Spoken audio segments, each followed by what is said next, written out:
Hi everybody, welcome back to my channel, Nonstop Talking with your girl here, Vivian Liu. I know it's been a while. I was really busy most of February and then March came and it feels like the world is ending. So while the world feels like it's going to end and that we're going to have an apocalypse soon, I decided I might as well film my February 2020 reading wrap up. So here is the breakdown. I'm gonna have to look at this. So it's 6 audiobooks, 5 manga volumes, 4 graphic novels, 1 short story bind up, 1 short story, 1 small art book, 1 children's book, and 1 physical book. Okay, that was like a really weird breakdown, but in total I consumed 20 books and most of them were really short this month. February 2020 was actually a really interesting reading month because I have 3 contenders for most disappointing and I also have 3 contenders for worst books. So I mean, the year has only just begun, but everyone already wants 2020 to end. Oh man, what a year. Anyways, let's get started on the books. Firstly, let's talk about the audiobooks that I listened to this month. So first we have We All Looked Up by Tommy Wallach, and the synopsis is that an asteroid is about to hit Earth and a group of teenagers are grappling with the fact that they are predicted to only have 2 months left to live. And well, what would you do? Let me give you some backstory. So I had a coworker who went on vacation, and when he was at the airport, he went to like those bookstore kiosk things that are at the airport and asked the person working there like, hey, can you recommend me a book to read during my flight? And the person actually recommended them We All Looked Up. So he read it, loved it, and then recommended that I read it, right? And it's always been on my list since then. Last year I read We Are the Ants by Sean David Hutchinson and loved it. It became my favorite book of 2019, and there's a lot of comparison, right, between We Are the Ants and We All Looked Up. So I knew like more than ever, like, okay, I'm gonna have to pick up We All Looked Up, but I wanted to like distance myself first from after like falling so hard for We Are the Ants. So We All Looked Up was like one of the first things that I wanted to pick up this year, and I finally got around to getting the audiobook in February, and obviously I really wanted to love it and I ended up hating it. The concept and the full audiobook cast was amazing, but I felt like the story wasn't really well executed. Mainly I was really bored from the lack of stakes and urgency, and I felt that the characters were really cookie cutter, and like when the conclusion happened I was like really disappointed. It felt like it was a story that just didn't know how it wanted to end, and I ended up giving it a 1.5 out of 5. Number 2 is In an Absent Dream by Shauna McGuire. This is the 4th book in the Wayward Children series. It's a collection of portal fantasy short stories, and I have to say that the 4th one right now is probably my favorite. I love the characters, I love the relationships, I love the concept, and was so intrigued by this whole theme of fair trade. I was all in and I gave it a 4 out of 5. Number 3 is Percy Jackson, The Demigod Files by Rick Riordan. So according to Goodreads, this is 4.5, 4.6, and 4.7 in the Percy Jackson series. And honestly, it's just a collection of 3 very fun and short stories about Percy Jackson before the final book, I guess. And I, as a new fan of the Percy Jackson series, really enjoyed it, and overall I gave this 4 out of 5. Number 4 is Eliza and Her Monsters by Francisca Sapia. So this story is about Eliza, who is the secret creator of a very popular web comic, and her new classmate is the biggest fanfic writer of her popular web comic. This was really popular when it first came out and was all over BookTube, and it's been on my list, and I finally got around to picking it up. Love the cover, by the way. And I have to say that I actually really enjoyed it. The story was really moving, and it touched me so much, and there are many parts that made me sad and resonated with me. And even though I ended up disliking Wallace at the end, which kind of makes me a little disappointed, I still enjoyed the story overall and gave it a 4 out of 5. Number 5 is #Junkie, which is the first book in the Gear Shark series written by Cambria Herbert. So this is a male-male romance novel, and it's about Drew, who is an up-and-coming race car driver for the underground circuit, and Trent, who is a college football player and a fraternity president, and they're best friends. So #Junkie is a favorite of 2 booktubers I really like, Chandler and Gabby, so I decided to finally pick it up, and I wanted to love it dearly. I guess my expectations were a little bit too high. The chemistry was there, the romance was there, the familial love was there, but I don't know, there were just moments where I found the story to be a bit boring, and maybe that's just personally something with me and not connecting with it. I can't really pinpoint what it is exactly. I don't know, maybe a little more racing scenes would have helped it out. But yeah, overall, I thought it was okay. I wasn't a huge fan of the cliffhanger ending. So I definitely will be picking up the second book and seeing how it will all turn out. But as for this first book, I gave it a 3.3 out of 5. Number 6 is The Bromance Book Club. This is the first book in a new series called Romance Book Club by Lisa K. Adams. The story is about Gavin, who is a professional baseball player. Gavin's wife is asking for a divorce, and to save his marriage, Gavin decided to join a book club with Nashville's elites, where they read romance novels. And yeah, can Gavin salvage his marriage? The Bromance Book Club is the talk of the town for the romance genre right now, and that's why I decided to pick it up. And I guess I liked it, but I didn't love it. Ooh, isn't that a theme right now? So my biggest problem was that I didn't like Thea, and I also did not like her sister Liv. I found them both to be annoying.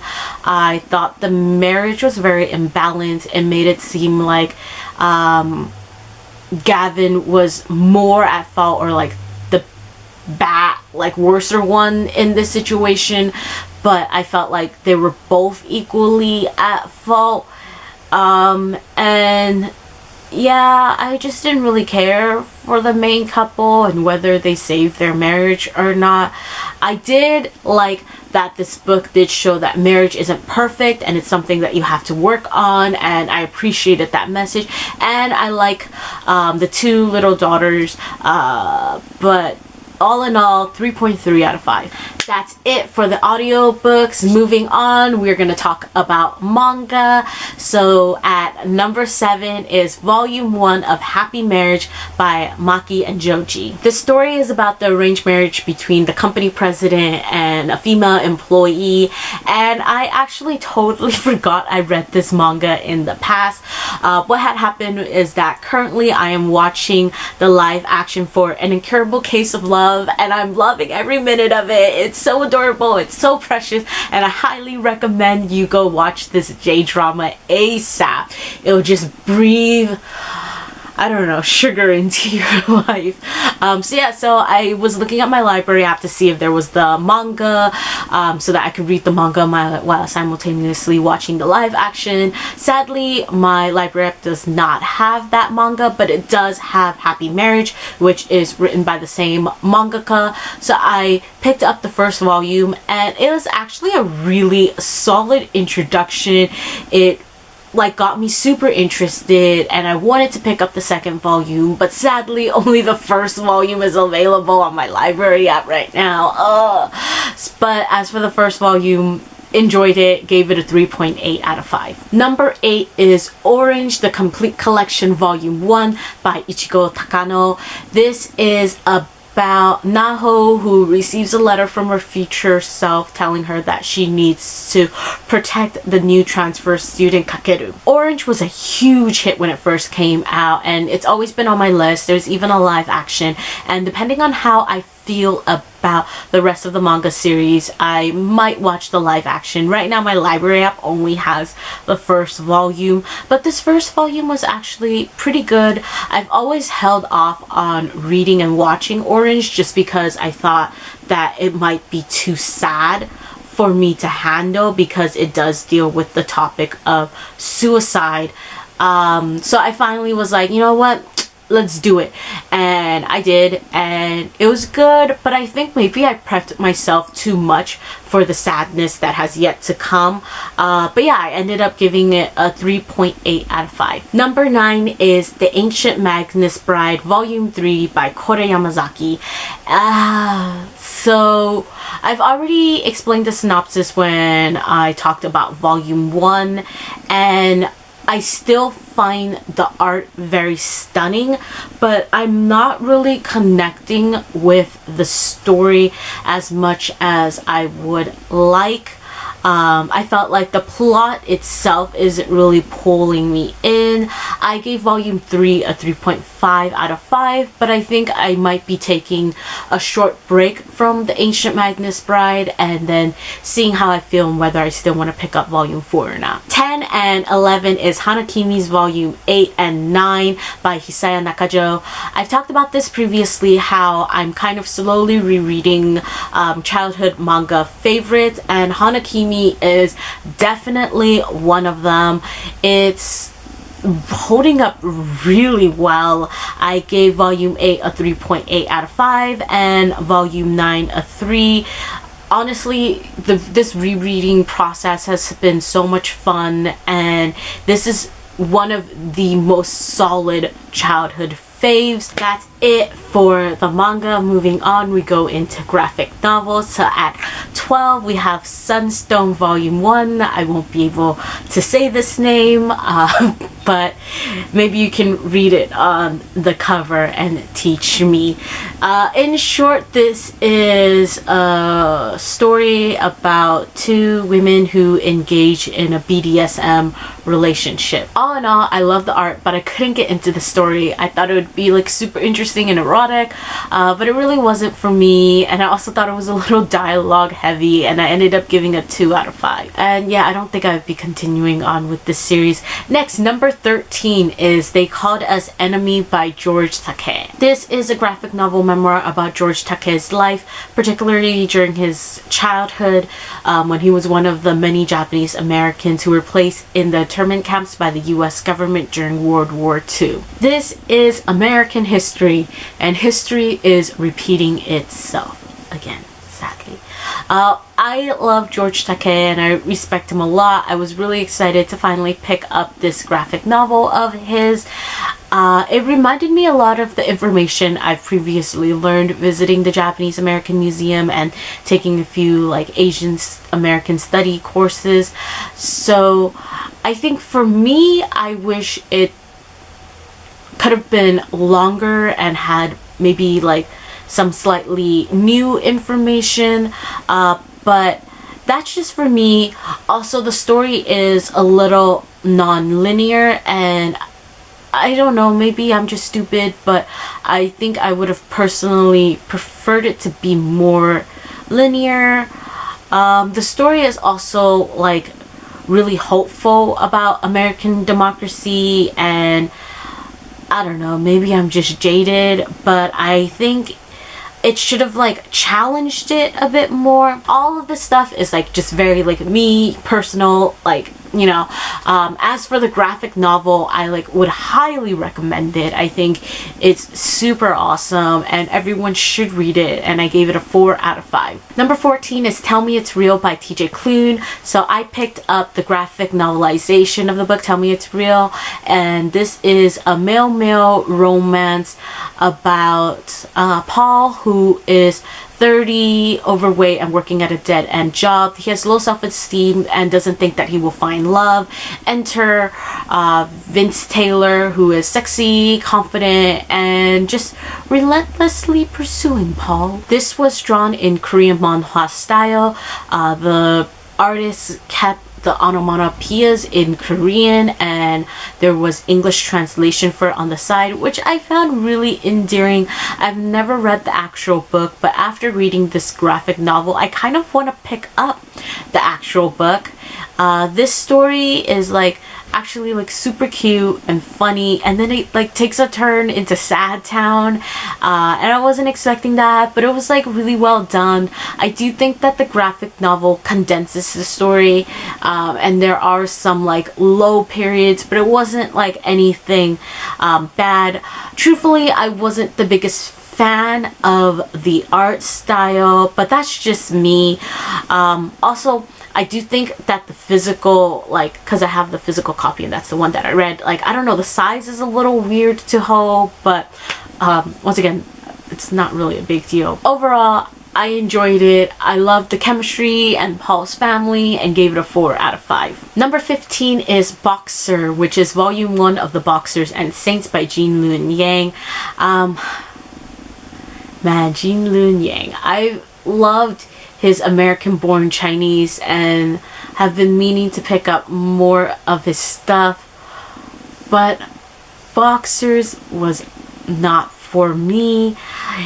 Boxers is, I guess, a magical historical fiction, and I don't really know how to explain like the plot, but I felt like the story was like all over the place, doing too much, showing too much, and it just really lost me. I didn't like any of the characters, and it's really difficult for me to like a story when I'm not rooting for any of your characters. Like, I dislike the majority of them. Pretty much, I thought everyone sucked. I was confused, I was bored, I was a little mad, and I'll probably still pick up the second volume because it's even shorter than the first, so it'll be like a really quick breeze by. Yeah, I just want to see how it ends. Honestly, the art is like super fantastic and the premise is interesting, but I personally just did not vibe with it at all, and I ended up giving it a 2 out of 5. Last, we're going to talk about everything that I read that did not fit into those categories. 16 is Sulwe by Lupita Nyong'o. I love Lupita Nyong'o and I really wanted to support her children's book that's only trying to spread black girl magic, especially to the younger and darker girls. And reading this, it like now reminds me of that recent video that I watched, or talking about this, now reminds me of that recent video that I like saw, where is that little girl with the hairdresser and then she like says that she's ugly, and it broke my heart. That video made me sad, but let's talk about this book. I thought the art was stunning, the message was great. I was a little thrown off by the folklore. I wasn't expecting it, but I don't know, I thought that it could have been a harder delivery, like there could have been more of an impact, but it's still really awesome, and I gave it a 3.5 out of 5. Number 17 is Feral Song by TJ Klune. This is just a short story that according to Goodreads is 3.5 in the Green Creek series, which I absolutely love, and I'm really excited for Brother's Song to come out. TJ Klune is freaking amazing, and he always just makes me so sad. And I gave Pharaoh's Song a 4 out of 5. Number 18 is Fake Boyfriend Breakaways by Eden Finley. So this is a short story collection of all the short stories in the Male Fake Boyfriends series. I love that series. I was excited to read this collection. All in all, I think the average is a 3.03 out of 5. I have reviews for each of the short stories that I wrote out, and I'll link that down below. I think like a 3 for a short story collection is quite average. You know, there's bound to be ones that you like and ones that you're just meh about. And that's just how it is. Number 19 is Imagines by N.R. Walker. This is the second book in a duology. I think the duology's title is the first book's title, which is Imago. But yeah, I love the first book. It was super cute, super sweet, and I love the cover, bow ties. And so I was like kind of hesitant to pick up the second book just because I felt like the first book was pretty good on its own. I didn't really see the need for a second book. So I finally got around to picking up the second book. It's actually quite short and it was really quick to read. And my feelings were correct. The second book isn't necessary. I am in the unpopular opinion with this because no one else on Goodreads seems to agree with me. But I thought the second book was meh. But I still love the couple. I think they're so precious and adorable. And I ended up giving Imagines 3.3 out of 5. Number 20, this is the last one, and it's The Island by Joy Sand. So what is this about? This is about a woman who embarks on a journey to a mysterious island that has the promise to solve all her problems. Fun fact, I was actually at like an art store with my friend and we were just cruising and walking around, and I picked this up mostly due to like the art. I thought it had like a spooky, creepy like look to it, and I just read it there because it was like really short and like it's just like children's book with just like 1 or 2 lines per page, and I finished it there and it was nice. But like I said, I picked it up because I thought it was like had that spooky, mysterious darkness to it, and it didn't really deliver on that front, and I ended up just giving this like a 3. That's it for my February 2020 reading wrap up. You can comment down below and let me know if you've read any of these things and what you read in the month of February 2020. Next, I will be filming and editing my February 2020 watching wrap up, so be sure to check that out as well. Outro time. Like, comment, subscribe. See you in my next video whenever that is. Bye!